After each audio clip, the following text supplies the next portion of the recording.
And here's the other one, very interesting point, which is about technology does not build higher order skills. Technology can teach stuff which is already there, but technology cannot teach higher order skills. I'll give you an interesting example which I've personally experienced. I keep working with a lot of children. So we were doing something about wild Karnataka. It's about the wildlife in Karnataka. And one of the kids had a question saying, well, there are no giraffes in Karnataka. And giraffes are only found in, by the way, in case you didn't know, Karnataka has the largest population of both tigers and elephants in the world. In a state. So it's much more than what you would find anywhere else, even in India. But so the question was that the giraffe doesn't exist in Karnataka. Then there was another kid who got up and said that in the film I saw, and whenever I've gone to a zoo, I've seen a tiger sleep, I've seen an elephant sleep, I've seen all of them. I've never seen how a giraffe sleeps.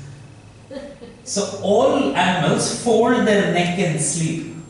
So how does a giraffe sleep? Now that conversation happened, and there were different kids, coming up with their own innovative answers, right? And I just asked myself a question.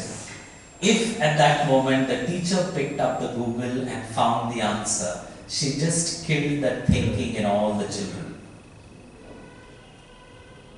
Because suddenly there was a lot of innovation, there was a lot of thinking beyond, parallel, lateral thinking, all of that was happening in the classroom, and the moment you throw the answer, it just stops that whole thinking process.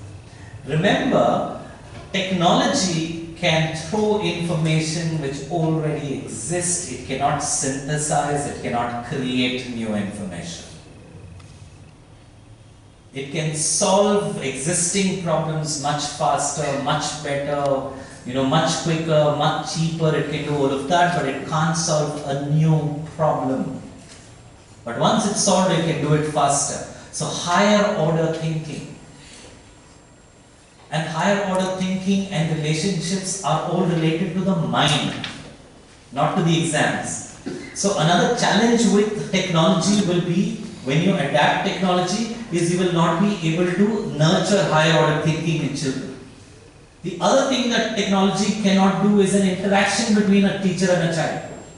And I'm sharing with you two biggest challenges that come in as an interaction between a student and a teacher. Can you name what do you think are the two biggest hurdles for a teacher and a student to have good relationships?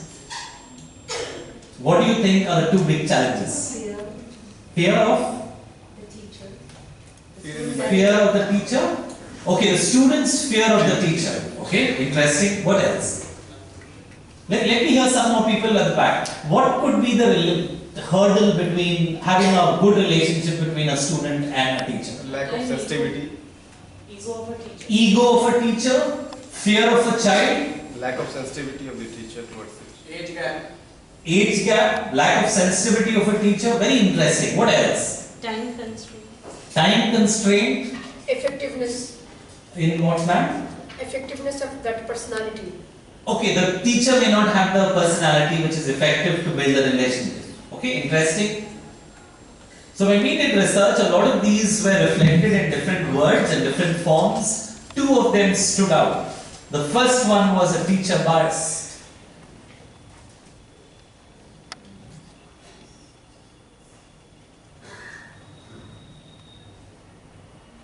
One of the biggest challenges for a teacher to build a relationship with students is bias. And these biases can come in all shapes, sizes and forms. It could be an economic bias, a religious bias, a cultural bias, a language bias, a color bias. In fact, I just like people who are fair, I don't like dark people. I am like that only. I don't like fat people. I don't like boys who talk too much. I don't like, shabby children. I like them to be very smart. So I could live with all kinds of biases. It is said that if you're a mother of two children, you could actually be biased towards one. So bias is a very natural phenomenon. Okay, by the way, it's a very inherent animal instinct that we have. If you were a cat and if you had 4 kittens and one kitten was weak and the other 3 were strong, the human would probably feed the weak kitten. You know what the cat is going to do? Feed the stronger ones. That's the law of nature, that the stronger ones survive and the weaker ones are allowed to. But we as humans have evolved differently. We've got, our hearts have evolved differently, our society rules have evolved differently, and we want a society which is different from what nature wanted it to. So biases exist. So we made a very beautiful film a few years ago on biases, because this was one of the first few things that we did in our research to understand. We asked children, what do you want us to tell your teachers? If you want your teachers to become better, what do you want us to tell them? You know what they said? Tell our teachers not to be biased. This is 9 out of 10 students have told us. And by the way, this research included government schools, private schools, international schools.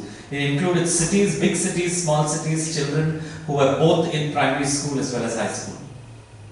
We did do the middle school for this particular research. Okay, let's watch a quick clip of a very beautiful film that we made a few years ago.